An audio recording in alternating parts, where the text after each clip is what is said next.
গতকাল রাতে ডেমরার এক আহত যোদ্ধাকে আমি রাতে 2টা বাজে গিয়ে দেখে এসেছি।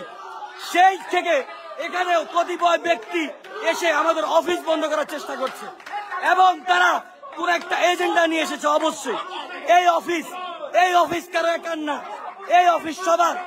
আপনি ধাক্কা দিবেন না, গায়ে হাত দিবেন না, গায়ে হাত দিবেন না, গায়ে হাত দিবেন না, সাবধান, গায়ে হাত দিবেন না। হ্যাঁ, এখানে বসবো। ওরা কি আমার লাশের উপর দিয়ে অফিস বন্ধ হবে?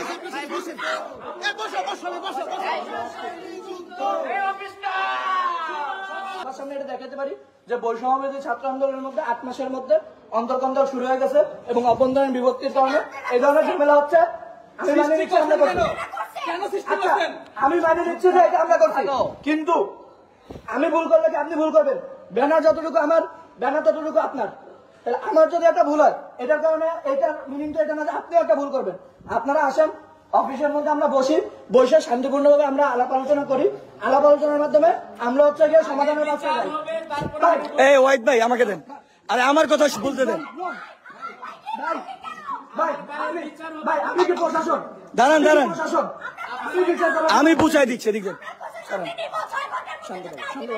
শোনেন, আমি মানে বিশ্ববিদ্যালয় আপনার কি মানে প্রতিনিধি, আমিও তো বেসরকারি বিশ্ববিদ্যালয়ের প্রতিনিধি, ঠিক আছে?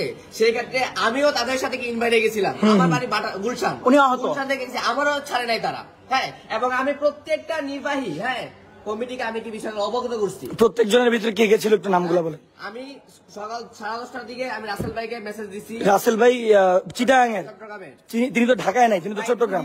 হ্যাঁ, তাকে মেসেজ দিয়েছেন। এরপরে তারপর হচ্ছে ইব্রাহিম মিলনকে জানাইছি। হ্যাঁ, দুজনকে জানানো হয়েছে। হ্যাঁ, দুজনকে জানাইছেন। আপনারা বললেন যে পুরা নির্বাহীকে জানাইছেন।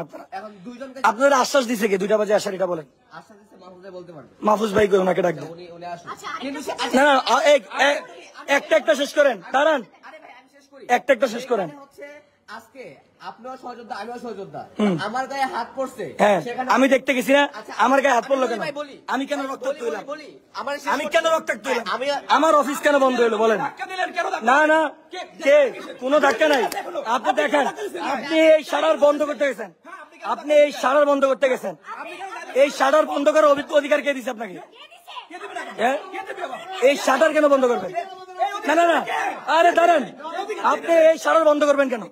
কেন? না, এই শাটার তো আপনার আমার একের না। হ্যাঁ, এই শাটার কেন বন্ধ করবেন? আপনারা কথা বলতে আসছেন, কথা বলবেন। কে আসছি না?